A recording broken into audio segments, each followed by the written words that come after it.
So if you want to withdraw your Binance wallet to Binance Exchanger, let me show you how to do it step by step. First up, after you open up now your Binance wallet, so go to the wallet section.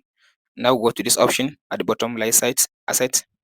So from this option, now select what you want to withdraw. So for me, let's say I want to withdraw this one. After you select this one, and then the next thing to do, you click on this send button. So and then the next thing to do, you click on this transfer button. After then, you click on this type in the amount you want to withdraw. So in this option now, any amount that you type in you want to withdraw, if you go to your exchanger, you'll be able to find the amount in the spot or pending wallet.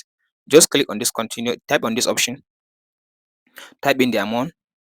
After you type in the amount, if you have available amount in your account, just click on this option, and then it will not give you this error.